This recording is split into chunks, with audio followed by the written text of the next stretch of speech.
The following is a Barrett Sports Media production. Every sports media star has a story. From the highs... We are number one. We just grabbed every key demographic. To the lows. You're fired! The path to success is always different. To help you learn more about the industry's top broadcasters, Barrett Sports Media brings you the Sports Talkers Podcast.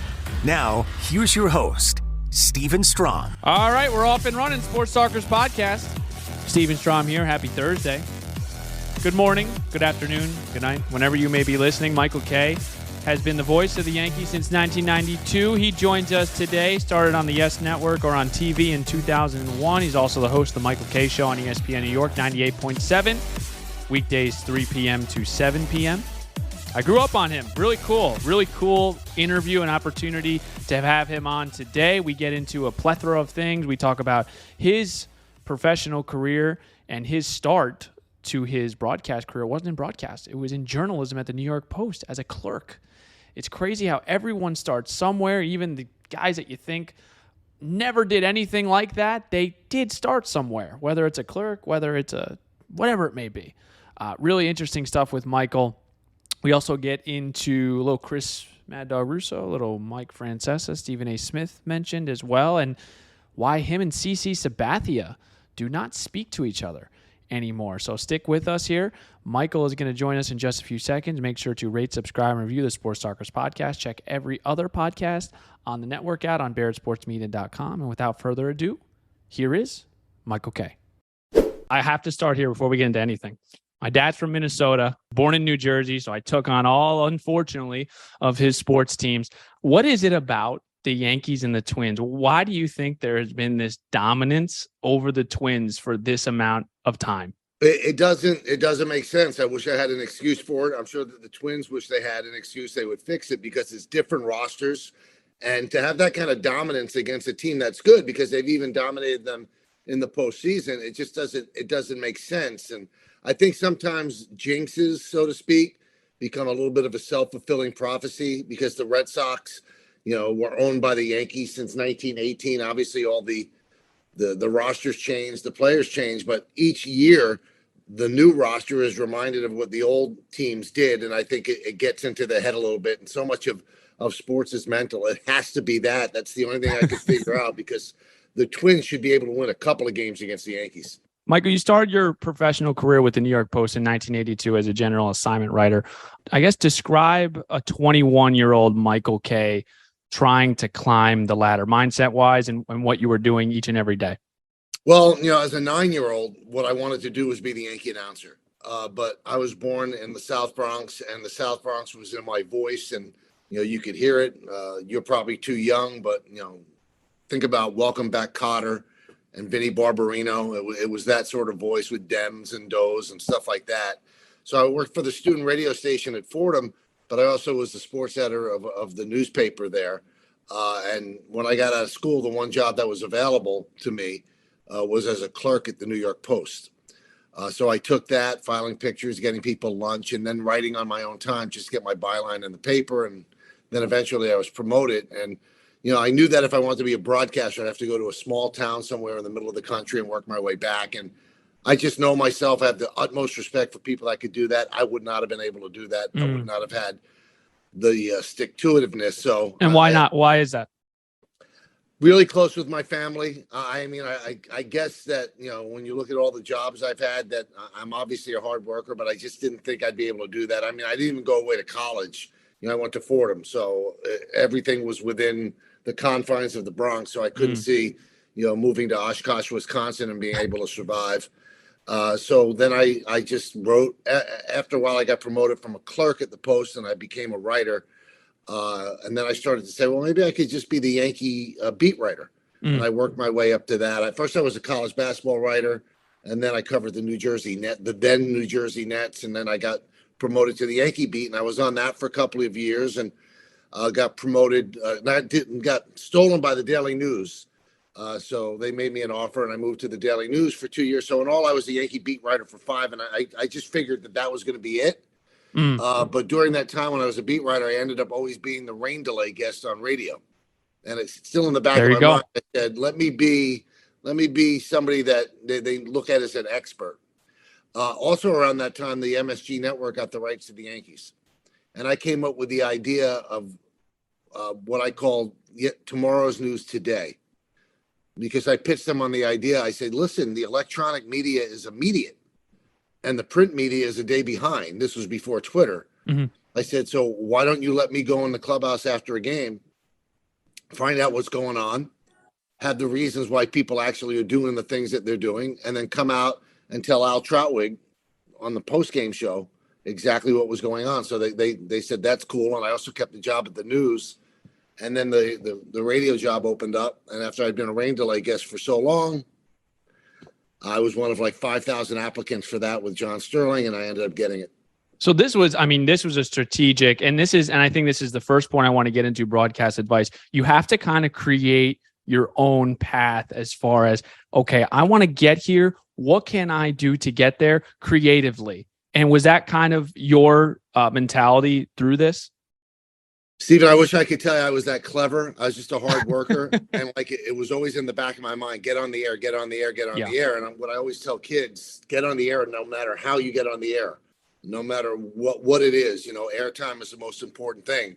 So I just figured, being the rain delay guest, at least I would be in people's minds. Sure. I guess that was like the back channel way. But I feel so awkward when young people ask me, well, what advice would you give?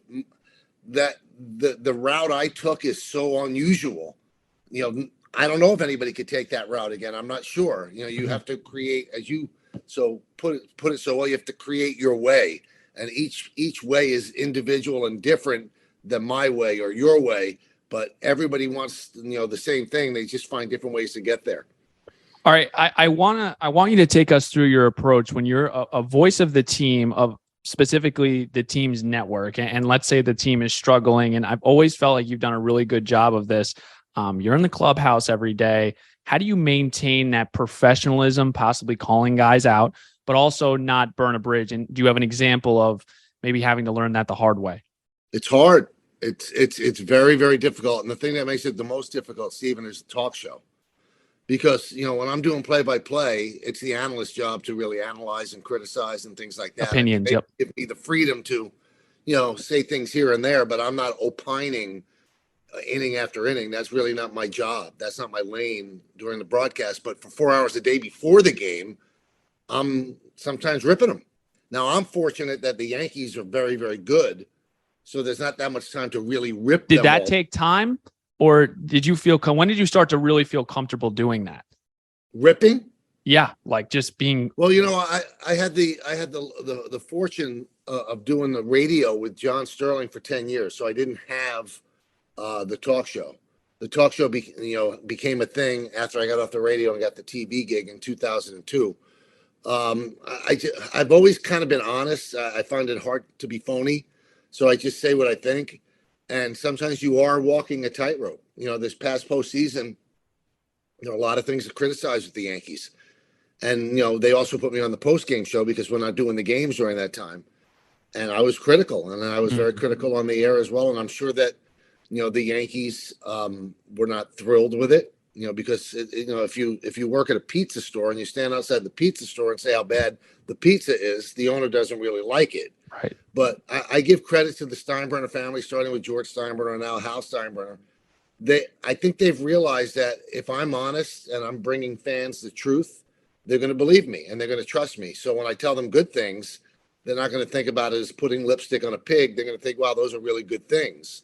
And if I tell them bad things, well, that's the price you pay in order for people to trust you. And, they've never really come down on me. And there have been times that I have been critical. But again, I think since 1992, when I became a broadcaster, I think they haven't made the playoffs only 4 times. So, I've had quite an unbelievable run of fortune with the team I broadcasted.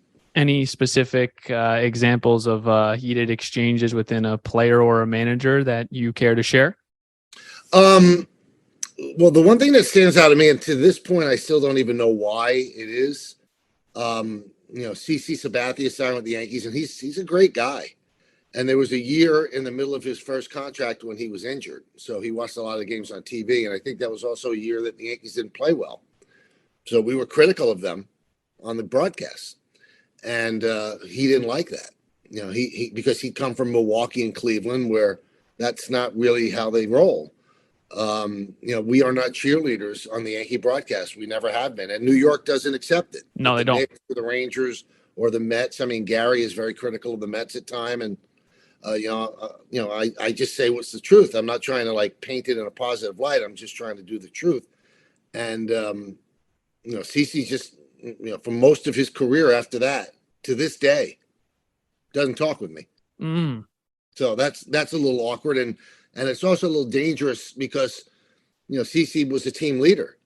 People listen to him. I mean, one of the reasons that I was able to be so trusted in the Yankee clubhouse goes back to when I was a writer. Don Mattingly really took a liking to me, and Don Mattingly was the unofficial and official leader of that team. Yep. And whenever new people would come to the Yankees, the writers would be in the clubhouse, and he would go out of his way to say, "See that guy? Trust him." That goes a long way. Oh my God. It was like a gift from the journalism gods to have Mattingly be the guy vouch for you. And then, you fast forward about 20 years and, CC's probably doing the opposite of that.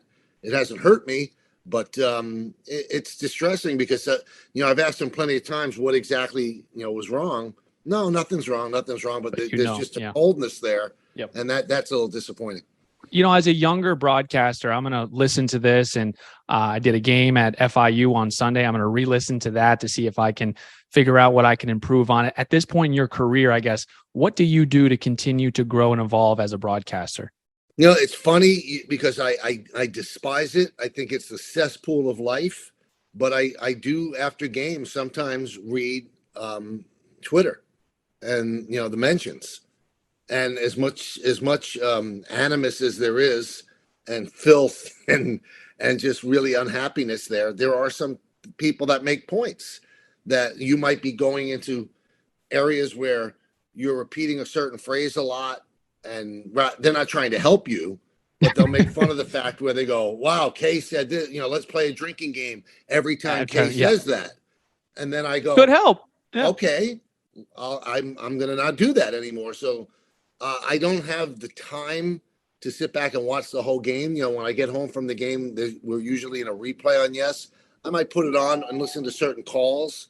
But, at your stage in your career, you want to see every little thing. I used to do that on the radio a lot. But I don't do it as much anymore where I'm self-evaluating other than I'm seeing what other people write on social media. I don't look at radio and TV columnists because I think they have an agenda.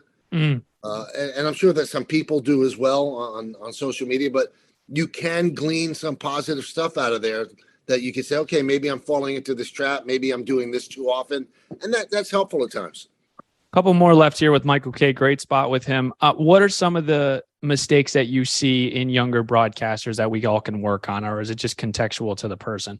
Well, it's probably more of the latter, contextual for the person. But one thing I do see, and I haven't seen it with you, is, young broadcasters come with an agenda, not an agenda in a bad way, but they have their questions that they want to ask. Yeah.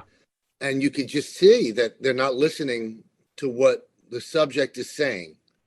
And that's unfortunate because I could say something just outrageous right now. And if you don't follow up on it, it's lost in the ether. And another thing that I've noticed, and there's some veteran guys that do it too, and guys that are really like legends in the business. When I do my, the talk show, the interview show Center Stage on Yes, I'm just the guy who wants to get the most out of the guests. I don't want to be the star. And I just see a lot of youngsters and some veterans, their questions are so long and they're just trying to show the subject, how much I know and how much research I've done. I never do that. And it does bother me. And I never say anything unless somebody asks me specifically, well, what advice would you give me? Well, the advice I would give you is listen to the answer, because your next question could come off that, not off the sheet in front of you. And you're not the star. You're just the person who's asking the questions of the star. You want to make the guest feel comfortable and get the most information out of them. Can you expand on that real quick as far as the art of interviewing and, trying to get the most content from that individual other than not having a script and really just listening? What are some of the other things that you feel like you've gotten your best interviews when you've done this? Well, when I started doing Center Stage, and we've done like 250 shows. Love the Center one with Stage, Stephen A. that was unbelievable. And I love the, my favorite ones, Larry David, because I think that when you interview anybody, there has to be an innate curiosity. And even if the subject is booked and you don't really feel strongly about it, you've got to get a curiosity about their life. Why did they get to this point? How did they get to this point?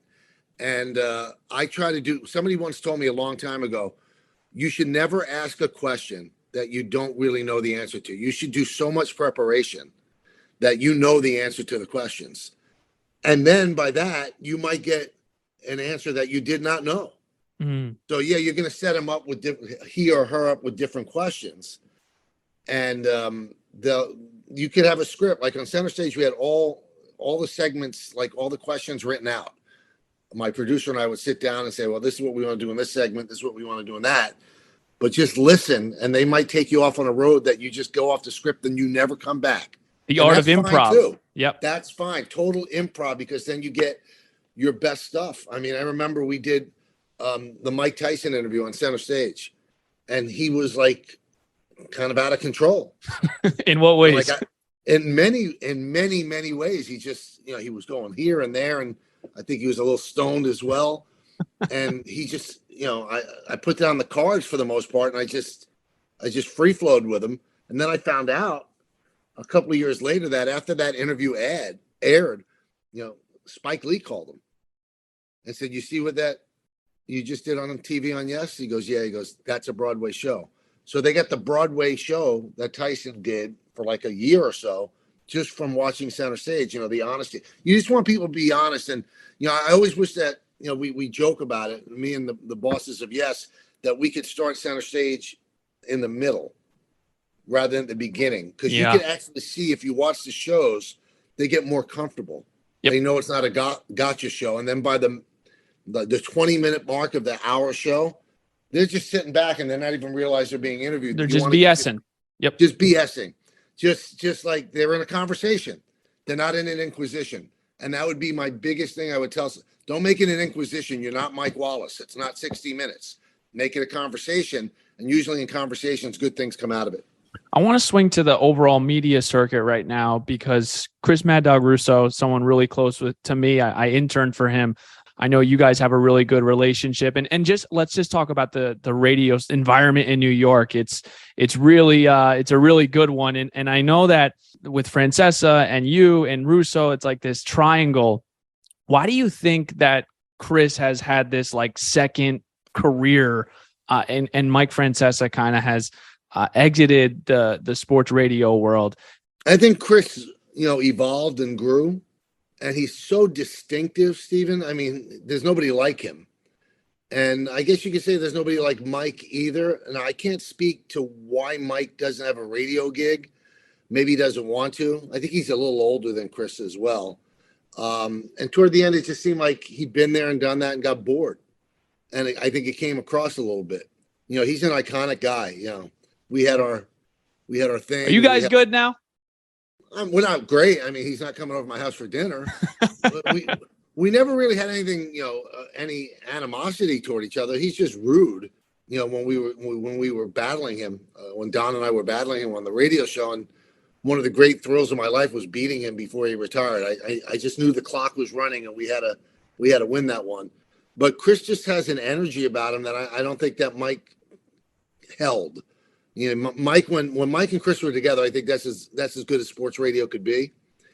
And then when they separated, I don't think either of them was as good as they were together. But I think Correct. Chris has carved out a niche where there's nobody like him. There's just absolutely nobody like Chris Russo. And as long as he keeps that energy up and wants to do it, I think he's always going to have a big job in this business. And him and Stephen A, like you would think sometimes, opposites maybe attract in radio, but they both are similar. And people that when that first started, by the way, and they're like, oh, Chris is trying to act like Stephen A. Whoa. Chris was Stephen A before Stephen A was Stephen A. Yeah, they're really good together. And, I never knew that. And I'm close with Stephen A as well as close with Chris. And I never knew that Stephen A had such an admiration for Chris. He really, really likes him. I mean, for him to turn over that real estate, I mean, that's important real estate on ESPN. Yes, it is. and to include Chris and go, okay, this day is yours. And, Stephen A is very pragmatic. He knows what works. He knows what gets ratings, and Chris brings in numbers. And, ever since Chris went to First Take, the numbers are up, especially on Wednesday. So it's a pretty good match. I mean, sometimes they scream so much you can't hear exactly what they're saying, but it is very entertaining. All right, Michael K, everyone. Make sure to follow him on Twitter at RealMichaelK. That was a really fun spot and a special one for me. I grew up in New Jersey, so just watching him on Yes Network and hearing him on the radio, it's the first time I've ever met him. So to be able to interview him and to get such good, honest, transparent answers is always a great thing, and learning something as well. It's always what I want to do here with these podcasts. Make sure you're learning something every single time you turn this on, whether it's media, whether it's personal, whatever it may be, and I took away a lot from Michael. So thanks, everyone, for listening. We will talk to you next Thursday here. We are just flying through the month of November. Thanksgiving is on the horizon. And as always, make sure to check out everything else on BarrettSportsMedia.com, the articles, the podcast, and we will talk to you next Thursday here on the Sports Talkers podcast. Thank you for listening to the Sports Talkers podcast with Steven Strom. A reminder that each episode can be found on iTunes, Spotify, and most podcasting platforms.